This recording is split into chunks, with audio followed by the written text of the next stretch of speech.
Today, we're digging into, well, a really remarkable story from the market this year. UnitedHealth Group ticker UNH. Here's the puzzle we're trying to piece together from our sources. How does this massive healthcare company see its stock value nearly chopped in half, get tangled up in multiple federal investigations, and still pull in a $1.6 billion investment from probably the most famous, most disciplined value investor out there, Warren Buffett's Berkshire Hathaway? It just begs the question. It really does. And that is the classic definition of a contrarian signal, right? The market's reaction was, well, immediate. The second that news dropped about Berkshire's Q2 2025 stake, and it's a chunky one, 5.04 million shares, UNH stock just shot up 10-12% in a single day. Wow. Yeah, you're talking about its best day since, like the real panic back in March 2020. That kind of sharp U-turn right when things look darkest. It tells you that while the short-term headlines were maybe deafening, the big money, the institutional conviction in UNH's basic long-term value, it's clearly still there. It's immense. Okay, so that's our mission today then. Let's unpack that contrarian thinking.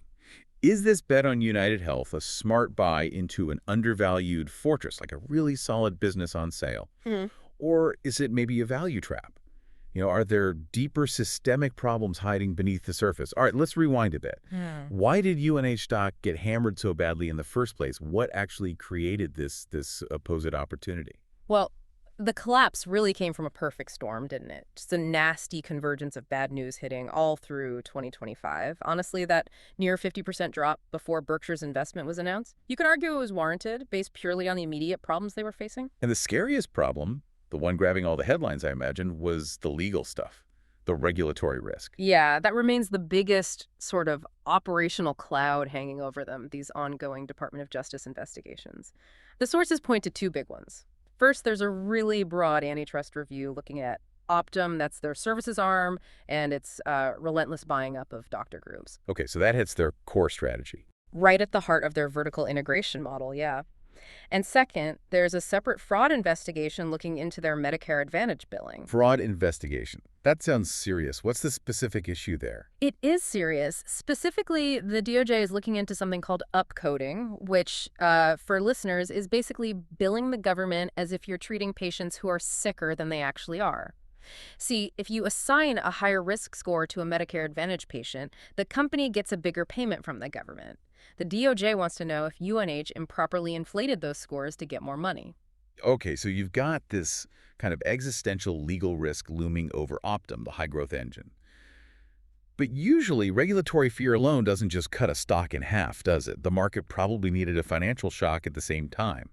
Where did the costs hit? Ah, yes. That was the fundamental blow that really sent the stock into a nosedive. UNH had to actually withdraw its 2025 financial guidance. They suddenly realized they were facing something like $6.5 billion more in medical costs than they had planned for. Billion, with a B. And that massive hit was felt most sharply in their huge, very important Medicare Advantage segment. Right. And then you throw in the pretty abrupt resignation of the CEO, Andrew Whitty, right in the middle of all this. You combine that $6.5 billion cost surprise with the leadership change, and boom, you've got an operational shockwave that just spooked the entire market. Exactly. And that fear naturally translated directly into the valuation. It became, a bargain basement price tag. So the valuation got really low. Precisely. The price-to-earnings ratio, the PE, it dropped down close to 12 times earnings in Q1 2025. That's scratching near its lowest point in a decade. Now, for a disciplined value investor, that's the moment you start, digging deeper. It screams that maybe, just maybe, a quality company is temporarily on sale because of problems that are cyclical and crucially solvable. And seeing Berkshire Hathaway step in is a huge vote of confidence. Huge! And don't forget, it wasn't just Berkshire. Other big names, value guys like Michael Burry, David Tepper, they also saw something in this beaten-down blue chip. But Buffett, he doesn't just buy cheap stocks, right? He famously looks for quality, for that durable competitive advantage, the economic moat. What is it about UnitedHealth that makes it so resilient, that gives it this moat against all these costs and regulations? The moat, it's all about their structure. It's quite unique, actually. Best described as this Vertically integrated flywheel. It's basically two huge complementary businesses that work together, feeding off each other. A symbiotic duopoly, you could call it. Okay, let's break down that structure. What are the two parts? So first, you have UnitedHealthcare, or UHC. That's the name most people know. The massive traditional health insurance business. Serves over 50 million people. This side brings in the premium dollars, gives them enormous scale with patients, and generates this gigantic pool of proprietary data. That data is incredibly valuable. In fiscal 24, UHC pulled in nearly $300 billion in revenue. Almost 300 billion. Okay. And the second part, that's Optum, right? The higher growth, higher margin engine. Exactly. Optum is the real differentiator here. It's their health services and technology platform. It also generates huge revenue, $226 billion in 2024. But the crucial thing about Optum is it serves the entire healthcare market globally. That includes UNH's own competitors. That dual role is key to their strategy. Interesting. So walk us through Optum. I know it has like three main parts. That diversification seems important, makes it look almost like a tech company inside a healthcare giant. That's a good way to put it. So first pillar, Optum Health. This is their network for direct patient care. It's heavily focused on pushing value-based care models, trying to keep people healthy, to keep costs down, rather than just treating sickness. Then there's Optum Insight. This is the brains, the data, the analytics, the tech backbone. They do consulting, sell efficiency solutions. So they use the data from the insurance side. Precisely. They monetize the data gathered by UHC, packaging it up into high-margin consulting and software-like services for hospitals, other insurers, you name it. This segment targets really attractive operating margins, like 18 to 22%. And finally, there's Optum Rx. That's their huge pharmacy benefit manager, or PBM. It basically uses its massive scale to negotiate lower drug costs. Got it. So the synergy creates the moat. UHC brings the patients and the data lake. Optum uses that data and tech to make things more efficient, lower costs, which then makes UHC's insurance plans cheaper and more competitive, attracting more patients and data. It feeds itself. That's the flywheel in action. And the moat protecting it comes from really three things. One, just immense scale. It gives them huge bargaining power, structural cost advantage. Two, high switching costs. It's a massive headache for big corporate clients to change their health insurer. And three, crucially, that proprietary data asset. It lets them price risk much more accurately than competitors like, say, Elevance or Cigna, who are frankly years behind in replicating that integrated data capability. Right, and this scale ties back to their famous Buffett quote, doesn't it, about healthcare costs being the tapeworm of the U.S. economy. Yes, exactly. The sources suggest UNH kind of positions itself, or at least its model, as a potential solution to that tapeworm problem. They argue they use their scale and technology to actively fight those rising costs. It creates this dilemma for regulators, though, which we can circle back to. The dilemma being, punish the company that might be best equipped to actually solve the cost crisis. Precisely. Do you view their scale as a problem to be broken up or a necessary tool to manage costs for an aging population? It's a tricky balance. Okay, let's talk dollars and cents, because this is where the scary headlines really diverge from, maybe, the underlying reality. The income statements looked awful. Oh, they were shocking. Q2 2025. Net income dropped almost 20%, 19.2% year over year. And inside the core insurance business, UnitedHealthcare, the operating margin just plunged, down to 2.4% from 5.4% the year before. That's a huge hit. Why such a big drop? Simply because medical costs ran much hotter than they expected. For example, in Medicare Advantage, costs were trending up around 7.5%, but UNH had only priced their plans assuming a 5% increase. That mismatch crushed margins. Okay, so that paints a picture of, like, margin destruction. But you're saying the cash flow numbers told a very different story. This seems like the key insight Buffett's team probably focused on. Absolutely. It highlights the difference between, let's say, temporary accounting hits and the fundamental strength of the cash generation. While net income was tanking, cash flow from operations was, well, incredibly robust. $7.2 billion in Q2 2025. And get this, that $7.2 billion in cash flow was literally 2 times the reported net income for the same quarter. Wait, hang on. 2 times net income. How is that even possible? You have to explain that divergence for us. Yeah, it's a big gap. It strongly suggests that the income statement, the P&L, was being dragged down by some really significant non-cash charges. Think of things like setting aside huge reserves for potential fines from those DOJ investigations we talked about, or maybe writing down the value of past Optum acquisitions. That's called goodwill impairment. These are basically accounting entries. They hurt the reported profit number, but they don't actually affect the real cash coming into the company's bank account day to day. Ah, okay. So underneath the scory headlines, UNH was still just churning out cash like crazy. Like a machine. And it wasn't just that one quarter. Look at the full year 2024.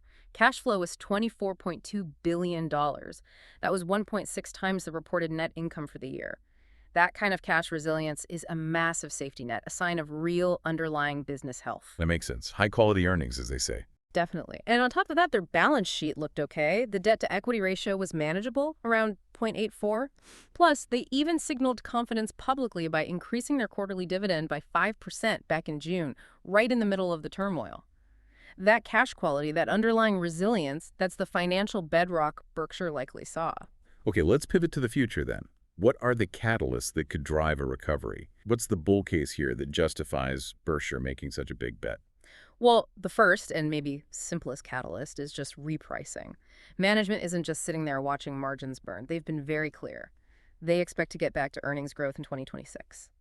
By adjusting their insurance plan pricing to match the new, higher reality of medical costs, they basically fix that mismatch we saw in 2025. And aren't the regulators actually giving them a hand with that, specifically for Medicare Advantage? They are, in a way. The government agency, CMS Centers for Medicare and Medicaid Services, they've finalized the payment rates for Medicare Advantage plans in 2026.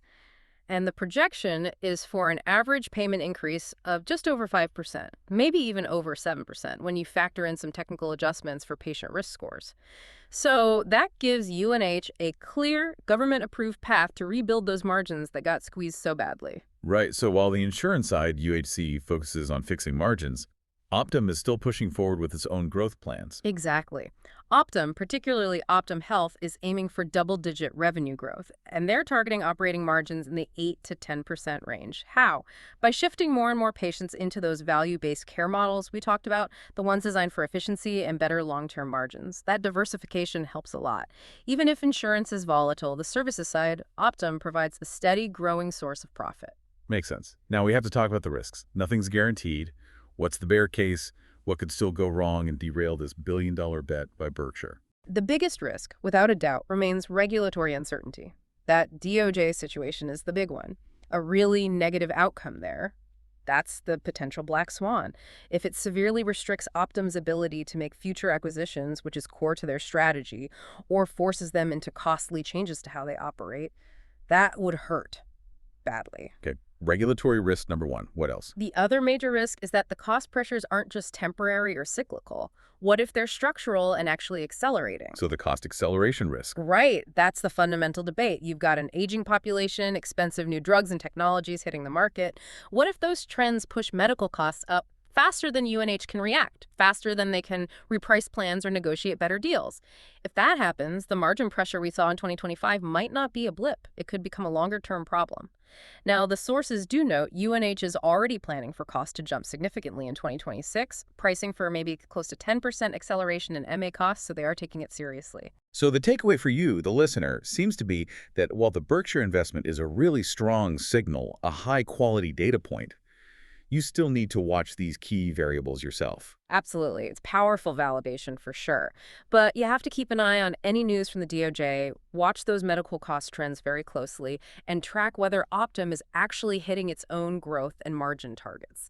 Those are the indicators. Okay, so to wrap this up, the argument presented in our sources is essentially that UNH is a fundamentally strong cash-generating machine, a superior long-term business, whose stock got pummeled because of short-term problems, some cyclical cost issues, some regulatory fear that are ultimately solvable.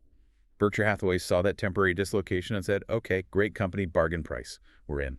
Yeah, the whole narrative really boils down to whether you see the company's enormous scale as its greatest strength or its biggest vulnerability, a feature or a flaw. Which brings us right back to that central tension we talked about earlier. UNH's whole integrated model, especially with Optum, is arguably designed precisely to tackle that tapeworm of rising U.S. healthcare costs, right? To bring efficiency. So here's the final thought to chew on. Is UnitedHealth's sheer size just a giant target for regulators, something that has to be broken up eventually? Or is it possible that it's the only kind of entity with the scale, the data, the technology, truly capable of managing healthcare costs for an aging America, making it, despite all the political noise, an essential, maybe even indispensable, long-term investment? It's almost like the cost of being the potential solution invites the scrutiny. It's a fascinating dilemma, and profiting from it likely requires taking that long-term view, just like Berkshire often does. A very interesting dilemma indeed. Something to think about as we close out this deep dive. Thanks for joining us, and we'll see you next time.